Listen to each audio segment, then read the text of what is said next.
We cannot stop rain but we can always carry umbrella. అవును, మనం వర్షాన్ని ఎట్టి పరిస్థితుల్లోనూ ఆపలేం. అందుకే గొడుగు పట్టుకుని వెళ్తే వర్షం పడినా తడవకుండా ఉండగలుగుతాం. ట్రంప్ వర్షం లాంటోడు. ఎప్పుడు ఎలా రియాక్ట్ అవుతాడో ఊహించటం చాలా కష్టం. ట్రంప్ ఎలాంటి నిర్ణయం తీసుకుంటాడో ఊహించటం కష్టం కాబట్టి మనం ఎప్పుడూ ట్రంప్కు చెక్మేట్ సిద్ధంగా ఉంచుకోవాలి. ఇండియా నిర్ణయాలు ఎప్పుడూ కూడా మన ఆర్థిక వ్యవస్థను కాపాడేలా ఉండాలి. ట్రంప్ తీసుకునే నిర్ణయాలు మనపైన, భారతీయ ఐటీ కంపెనీలపైన, మనం అమెరికాకు చేసే ఉత్పత్తులపైన నష్టం కలిగించకుండా చూసుకోవాలి. ట్రంప్ ఏం చేస్తాడో ఊహించలేం. అందుకు అనుగుణంగా మనం నిర్ణయం తీసుకోలేం. అమెరికాను నడిపించేది 3 శక్తులు. 1 gun mafia, 2 banking mafia, financial mafia, 3 oil mafia. ఈ 3 వ్యాపారవేత్తల చేతుల్లో అమెరికా ఆర్థిక వ్యవస్థ ముందుకు సాగుతుంటుంది. ప్రపంచంలో ఏ దేశంలో ఎలాంటి నిర్ణయాలు తీసుకోవాలన్నా అక్కడ బిజినెస్ టైకూన్స్ ప్రభావం చూపుతారంటారు. డబ్బున్న కొద్దిమంది మాత్రమే వ్యవస్థలను శాసిస్తుంటారు. ఒలిగార్కీ చేతిలో అమెరికా బందీ అయిందంటూ మొన్నటి వరకు అమెరికా అధ్యక్షుడిగా చేసిన జో బైడెన్ చేసిన వ్యాఖ్యలను మరోలా తీసుకోవాల్సిన అవసరం ఎంతమాత్రం లేదు. ఆ సీటులో బైడెన్ ఉన్నా, ట్రంప్ ఉన్నా పెద్ద తేడా ఏమీ ఉండదు. నాడు బైడెన్ను నడిపించిన శక్తి అదే. ఇప్పుడు మనుషులు మారారు. వారి చేతిలో ఎలన్ మస్క్ లాంటి ప్రపంచ కుబేరులు వచ్చి చేరారంతే. వారందరికీ వారు పెట్టిన పెట్టుబడులకు రిటర్న్స్ తీసుకోవాలని ఉండదా? ఓవరాల్గా అందరూ బెనిఫిషియర్సే. Beauty of capitalism, crony capitalism. ఇదే bureaucracy, legislator, unholy business man. 3 కలిస్తే ఇక ఏం చెయ్యాలన్నా జరుగుతుంది. వారు చెప్పిందే వేదమవుతుంది. అమెరికా అధ్యక్షుడిగా ట్రంప్ ప్రమాణ స్వీకారం చేసిన 48 గంటల్లో ఎన్నో సంచలన నిర్ణయాలు తీసుకున్నాడు.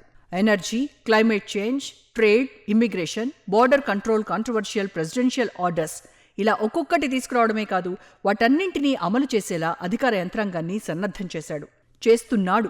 అయితే అమెరికా అయినా, ఇండియా అయినా, మరో దేశమైనా ప్రజాస్వామ్య దేశంలో నిర్ణయాలు అమలు చేయడం అంత ఈజీ ఏం కాదు. చూడాలి ట్రంప్ తీసుకున్న నిర్ణయాలను అక్కడి ప్రజలు, ప్రభుత్వ వర్గాలు ఏ విధంగా ముందుకు తీసుకెళ్తాయన్నది. గతంలో ప్రపంచం 2గా చీలిపోయింది. రష్యా లేదంటే అమెరికా. కానీ ఇప్పుడు ప్రపంచాన్ని అమెరికా శాసించడం లేదు. రష్యా అంతకంటే ఎక్కువగా ఏం చేయలేకపోతోంది. ప్రస్తుతం అమెరికా బైపోలార్ వరల్డ్లో ఉంది. కోల్డ్ వార్కు ముందు, అంటే ప్రచ్ఛన్న యుద్ధం ముందు సోవియట్ క్యాపిటలిస్ట్ బ్లాక్ 2 ధృవాలున్న ప్రపంచాన్ని చూసాం. సోవియట్ పతనం తర్వాత అమెరికా యూనిపోలార్ అయింది. కానీ రాను రాను యూరప్, ఆసియాలో కొన్ని దేశాలు అమెరికాను శాసించే స్థాయికి వెళ్లాయి. ఆయా దేశాలతో అమెరికా రాజీ పడేలా పరిస్థితులు వెళ్లాయి. అమెరికా డామినేషన్ తగ్గింది. వాస్తవానికి మిలిటరీ, టెక్నాలజీలో అమెరికాను కొట్టే దేశం ప్రపంచంలో లేదు. కానీ ఆర్థికంగా మిగతా దేశాలు తమ కాళ్ల మీద తాము నిలబడటంతో పాటుగా అమెరికాను కంట్రోల్ చేసేలా సీన్ మారిపోయింది. దీంతో అమెరికా తనకు నచ్చినట్టుగా, తనకు అనుకూలంగా ఏకపక్ష నిర్ణయాలు తీసుకుని అమలు చేసే పరిస్థితులు దాదాపు లేవనే చెప్పాలి. అమెరికా సుంకాలు విధిస్తే ఆయా దేశాలు చూస్తూ ఊరుకుంటాయా?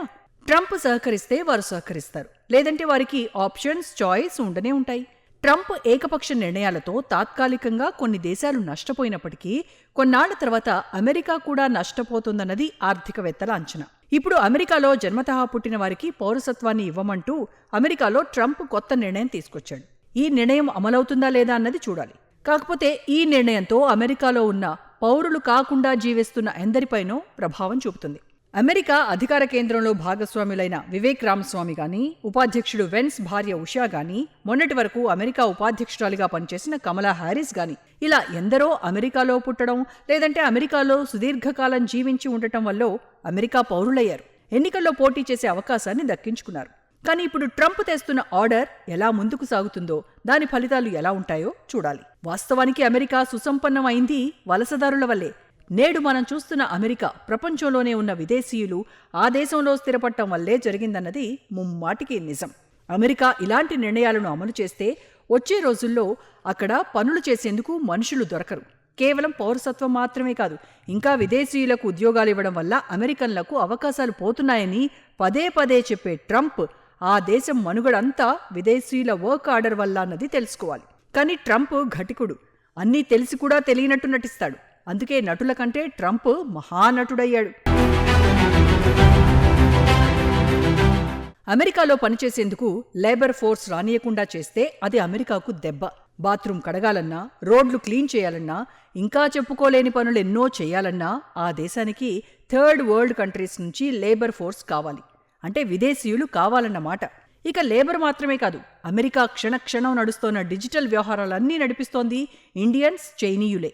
అమెరికాలో బ్యాంకుల మనుగడకు ఐటీఏ ఆధారం. అక్కడ సర్వీసులు ప్రశాంతంగా నడవాలంటే అందుకు ఇండియన్స్ కావాల్సిందే. ట్రంప్ తీసుకున్న నిర్ణయం అమలు కావాలంటే రాజకీయంగా ఆయనకు ఇబ్బందులొస్తాయి. వాస్తవానికి అది ఏ దేశమైనా, ఏ పాలకులైనా తమ కిందకు నీళ్లు రానంత వరకు తమకు నచ్చినట్టుగా చేసుకుంటూ పోతారు. కానీ అసలుకే ఎసరొస్తుందన్నప్పుడు చూసి చూడనట్టుగా పోతారు. ఇప్పుడు ట్రంప్ నిర్ణయం అమలు చేయాలంటే ఆయనకు ప్రాక్టికల్ ప్రాబ్లమ్స్, లీగల్ ప్రాబ్లమ్స్ తప్పవు. బర్త్ రైట్ సిటిజన్షిప్ చట్టంగా అమలవ్వాలంటే చట్టసభలు ఆమోదించాలి. అన్ని రాష్ట్రాలు ఆమోదించాలి. ఇప్పటికే 22 రాష్ట్రాలు ఓపెన్గా ట్రంప్ నిర్ణయాన్ని వ్యతిరేకించాయి. అమెరికా చట్టసభల్లో ఈ బిల్లు 2/3 మద్దతుతో ఆమోదం పొందాల్సి ఉంటుంది. డెమోక్రాట్లు, రిపబ్లికన్లు ఇద్దరూ కలిసి నిర్ణయిస్తే బిల్లు అమలయ్యేది. చట్టసభల్లోనూ న్యాయపరంగా, పాలనాపరంగానూ ప్రాక్టికల్ సమస్యలు మొత్తం వ్యవహారాన్ని ఎలా చేస్తాయన్నది చూడాలి. అంతర్జాతీయ సమాజం మొత్తం వ్యవహారాన్ని ఏ విధంగా అర్థం చేసుకుంటుందో చూడాలి.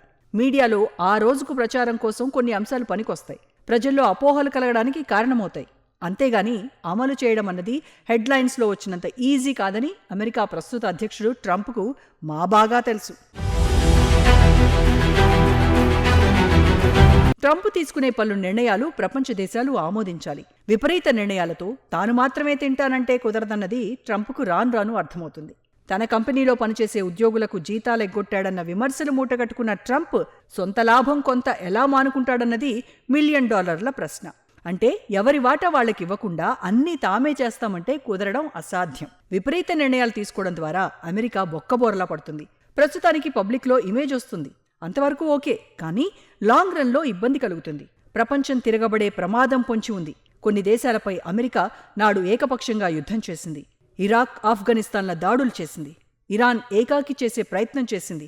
కానీ ఇండియా, జర్మనీ, ఫ్రాన్స్ లాంటి దేశాలను అమెరికా తొక్కాలని చూసినా అది సాధ్యం కాదు. పోఖ్రాన్ అణుపరీక్షల సమయంలో ఆంక్షలు విధించినా అవి ఎక్కువ కాలం కొనసాగలేదు. ఎందుకంటే అమెరికాకు ఇంధనం, డిఫెన్స్ డీల్సే. అలాని ఎవరికి పడితే వారికే అమెరికా ఆయుధ సంపత్తు అందిస్తే అది వినాశనానికి దారితీస్తోందని అమెరికాకు కూడా తెలుసు. అందుకే ఏ నిర్ణయమైనా ఒకరిపై ఒకరు ఆధారపడి ఉండాల్సిందే. చాలా విషయాల్లో అమెరికా ఇండియన్స్, చైనీయుల మీద డిపెండ్ అయింది. రాను రాను చిల్లర నిర్ణయాలు వర్కౌట్ కావు. అమలు చేయడంలో సమస్యలొస్తాయి. ట్రంప్ సహజ స్వభావం, టెంపరితనం చూసి నవ్వుకోవడం తప్ప చేయగలిగిందేమీ ఉండదు. అయితే ట్రంప్ పదవీ బాధ్యతలు చేపట్టిన వెంటనే వివిధ దేశాల ప్రతినిధులు అమెరికా వచ్చారు. మరీ ముఖ్యంగా క్వాడ్ దేశాల విదేశాంగ మంత్రులు వెళ్లగా అక్కడ అందరికంటే ముందుగా అమెరికా విదేశాంగ మంత్రి, భారత విదేశాంగ మంత్రి జైశంకర్తో భేటీ అయ్యాడు. అంటే ఇండియా విషయంలో అమెరికా ప్రయారిటీ మరోలా ఉంటుందన్నది వేరే చెప్పాల్సిన పనిలేదు. ట్రంప్ ప్రకటనలు మీడియాలో చెప్పుకోవడానికి అన్నది లాంగ్ రన్లో అర్థం కావచ్చు. ప్రస్తుతానికి ఇండియాకు ట్రంప్ తీసుకునే నిర్ణయాల వల్ల పెద్ద ప్రమాదం కూడా ఏమీ ఉండదు. అయితే రానున్న రోజుల్లో కొంత సమస్య రావచ్చు. బ్రిక్స్పై ఉన్న దేశాలపై 100% ట్యాక్స్ అంటున్న ట్రంప్ ఆ నిర్ణయాలను ఎలా అమలు చేస్తాడో చూడాలి. 100కు $100 రేట్ ఫిక్స్ చేస్తే ఆ ఉత్పత్తులకు మార్కెట్ తగ్గుతుంది. వెరసి మన కంపెనీల నిర్వహణ ప్రమాదంలో పడుతోంది. అంతిమంగా మొత్తం వ్యవహారం నిరుద్యోగం దిశగా పయనిస్తుంది. అందుకే అమెరికా ఇప్పుడు ఇండియా లాంటి దేశాలతో బార్గెయిన్ చేస్తుంది. అమెరికా ఉత్పత్తులపై పన్నులు తగ్గించాలంటోంది. అప్పుడు తాను కూడా ట్యాక్సులు తగ్గిస్తానంటుంది. వెరసి ఇద్దరికీ ఉభయతారకంగా ఉంటుందంటుంది. బద్ధశత్రువుగా వ్యవహరించే ప్రశ్నే ఉత్పన్నం కాదు. ఇక్కడ విషయం చెప్పాలి. అమెరికాలో హిందువుల జనాభా రోజురోజుకు పెరుగుతూ వచ్చింది. సిక్కుల జనాభా కూడా పెరిగింది. కానీ ఇప్పుడు జన్మతహా పుట్టిన బిడ్డలకు అమెరికా పౌరసత్వం రాకుంటే వచ్చే రోజుల్లో సీన్ ఏమవుతుందో చూడాలి. ట్రంప్ గెలవాలని 2016 ఎన్నికల్లో హిందువులు బలంగా కోరుకున్నారు. 2024 ఎన్నికల్లోనూ ట్రంప్ కోసం హిందువులు పనిచేశారు. సహజ సూత్రంగా హిందువులు డెమోక్రాట్ల వైపు ఉంటారన్న అభిప్రాయం ఉన్నా ట్రంప్ విషయంలో మద్దతిచ్చారు. ఎందుకంటే ట్రంప్కు మద్దతిచ్చిన అమెరికన్లలో ఎక్కువ మంది అక్కడే పుట్టారు. వారికి అమెరికా పౌరసత్వం ఉంది. కాకుంటే ఇప్పుడు తీసుకొచ్చే చట్టం ఏం చేస్తుందన్నది చూడాలి. జనాభా కంట్రోల్ విషయం ఇండియాలో కొన్ని రాష్ట్రాల్లో రివర్స్ గేర్ చూస్తుంటే అమెరికాలో ఉన్న ఇండియన్స్ జనాభా కూడా క్షీణిస్తోందన్న అంచనాలున్నాయి.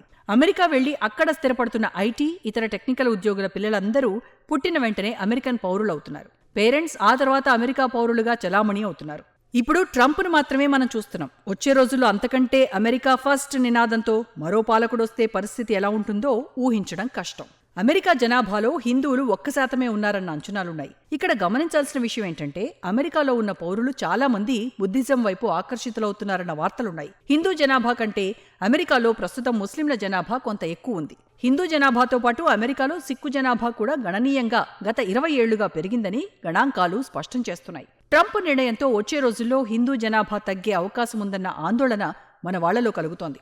ట్రంప్ తీసుకొచ్చిన బర్త్ సిటిజన్షిప్ రైట్ కోల్పోతే అక్కడ పుట్టిన వాళ్లకు మాత్రమే అమెరికా పౌరసత్వ హక్కు లభిస్తుంది. ఇక్కడి నుంచి పనిచేసుకునేందుకు వెళ్లి అక్కడ స్థిరపడాలనుకున్న వారికి ట్రంప్ నిర్ణయం ప్రతిబంధకంగా మారుతుంది. ఏఏపీఐ డేటా ప్రకారం ఆసియా అమెరికన్ ఓటర్లలో భారతీయ అమెరికన్లు రాజకీయంగా అత్యంత చురుకైనవారు. ఓటింగ్ శాతంలో కూడా ఇది ప్రతిబింబిస్తుంది. 2020లో భారతీయ అమెరికన్ ఓటర్లలో 71% మంది ఓటు వేశారు. 2016లో 62% మంది మాత్రమే ఓటేయగా ఇటీవల జరిగిన ఎన్నికల్లో 75% ఓటేశారు. భారతీయ అమెరికన్ కమ్యూనిటీ మొదటి Indian American Congress men Dalip Singh Sood చెప్పిన మాటలను ఇక్కడ పరిగణలోకి తీసుకోవాలి. మనుగడ కోసం పోరాడండి, ఎదగండి, గుర్తింపు పొందండి, మిమ్మల్ని మీరు ఎస్టాబ్లిష్ చేసుకోండి, అప్పుడే లక్ష్యాన్ని చేరుకుంటారని చెప్తాడు. ముమ్మాటికి ఈ స్ఫూర్తే భారతీయతను ప్రపంచానికి సరికొత్తగా పరిచయం చేస్తుంది కూడా. 2013లో బరాక్ ఒబామా రెండో టర్మ్ ప్రారంభించినప్పుడు అమెరికా పరిపాలనలో సుమారుగా 60 మంది ఇండియన్ మూలాలున్న వ్యక్తులు కీలక స్థానాల్లో ఉన్నారు. ఇండియా స్పోరా అధ్యయనం ప్రకారం 2023 నాటికి ఈ సంఖ్య 150 కంటే ఎక్కువైంది. ఇది అమెరికా ప్రభుత్వ నిర్ణయాల్లో భారత అమెరికన్ల ప్రభావాన్ని పెంచుతుంది. 2024లో ఈ ట్రెండ్ ఇంకా పెరుగుతుందని చెప్పాలి. ఈ ఏడాది అమెరికా కాంగ్రెస్కు జరిగిన ఎన్నికల్లో 9 మంది భారతీయ అమెరికన్లు పోటీ చేశారు. వీరిలో 7 విజయం సాధించారు. అమీ బెరా, రో ఖన్నా, రాజా కృష్ణమూర్తి, ప్రమీలా జైపాల్, శ్రీ తానేదార్లతో తిరిగి ఎన్నిక కాగా సుహాస్ సుబ్రహ్మణ్యం కొత్తగా ఎన్నికయ్యారు. న్యాయవాది సుహాస్ సుబ్రహ్మణ్యం వర్జీనియా నుంచి ఎన్నికయ్యారు. సెనేటర్ జెరేమీ ఏ కూనీ కూడా తిరిగి గెలిచారు. వీరందరికీ ఇప్పుడు అసలు సవాల్ అమెరికా కోసం పనిచేస్తూనే భారతీయ ప్రయోజనాలు కాపాడటం, హిందూ సమాజాన్ని పరిరక్షించుకోవడం.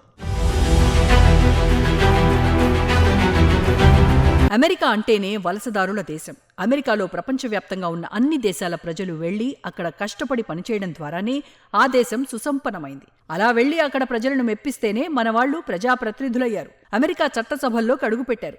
అలా ఎన్నికైన వారందరూ అమెరికా ఫస్ట్ నినాదంతోనే వర్క్ చేస్తారు. లేదంటే అక్కడి ప్రజలు చూస్తూ ఊరుకోరు కదా. అందుకే అమెరికా ఉపాధ్యక్షురాలైన కమలా హ్యారిస్ చేసిందేమీ లేదు. సెకండ్ లేడీ ఉషా కూడా చేసేదే ఉండదు. ఇంగ్లాండ్ ప్రధానిగా రిషి సనక్ కూడా అంతే. ఎన్ఆర్ఐలందరికీ భారతదేశ మూలాలున్నా వారెప్పుడూ కూడా ఇండియాతో ఎమోషనల్ కనెక్ట్ కారన్నది తాజా చరిత్ర స్పష్టం చేస్తోంది. వారందరూ టిపికల్ అమెరికన్ బ్రిటిష్ పౌరులుగా మాత్రమే ఉంటారు. వారు చూడ్డానికి మాత్రమే మన కలర్లో కనిపిస్తారు, కానీ వాళ్ళ మైండ్ సెట్ అంతా తెల్లోళ్లదే. అలా ఉంటేనే అక్కడ వారికి బతుకు, లేదంటే ఇండియా పొమ్మంటారు. ఇదే నిజం. కానీ జరుగుతున్న ప్రచారం అవాస్తవాలు, అభూత కల్పనలను ఘోరంగా ఉందన్న భావన ఉంది. అందుకే ఇండియా స్ట్రాటజిక్గా అడుగులు వేయాలి. ట్రంప్, మోడీ ఆలింగనాలతో మనకొచ్చేదేమీ ఉండదు. ట్రంప్ వార్నింగ్లో పోయేదేం కూడా ఉండదు. అంత తేలిగ్గా భారతదేశాన్ని ఇబ్బంది పెట్టే పరిస్థితి ఉండదు. అమెరికన్ ఇంట్రెస్ట్ కోసం వెనక్కి తగ్గాల్సి వస్తుంది. అందుకే అమెరికాను డీల్ చేసేటప్పుడు మన ఇంట్రెస్ట్ ముఖ్యమనుకున్నట్టుగా వ్యవహరించటమే శ్రీరామ రక్ష. ట్రాన్సాక్షనల్ అప్రోచ్ ద్వారా అమెరికాను డీల్ చేయాలి. మన అవసరాలు మనకు ముఖ్యం. లావాదేవీల విషయంలో మీ ఇంట్రెస్ట్ మీరు చూసుకోండి, మా ఇంట్రెస్ట్ మేం చూసుకుందాం అన్నట్టుగా డీల్స్ ఉండాలి. నా ఇంట్రెస్ట్ దెబ్బతినొద్దు, నా దేశ ప్రయోజనాలు ముఖ్యమని ట్రంప్ అడ్వర్స్ నిర్ణయాలు తీసుకునే అవకాశం లేకపోలేదు. ఆర్థికపరమైన నిర్ణయాల కారణంగా షేర్ మార్కెట్లో షాక్ అవ్వడం ఖాయం. అందుకే ట్రంప్ ఎలాంటి నిర్ణయాలు తీసుకున్నా వాటిని తట్టుకునేలా మన దేశ ఆర్థిక వ్యవస్థ ఉండాలి. మన వ్యాపారవేత్తలు వ్యవహరించాలి. ట్రంప్ నిర్ణయాలను తట్టుకునేలా మన మార్కెట్లు, వాణిజ్యం ఉండాలి. అమెరికన్ పొలిటికల్ సిస్టమ్ చాలా మెచ్యూర్గా ఉంటుంది. చెక్స్ అండ్ బ్యాలెన్సెస్ అడుగడుగునా ఉన్నాయి. కానీ ట్రంప్ అధ్యక్షుడిగా ఉన్నన్ని రోజులు అన్సర్టినిటీ మాత్రం ఉంటుంది. మనం వర్షాన్ని ఆపలేం. అందుకే చేతిలో గొడుగుంచుకోవాలి.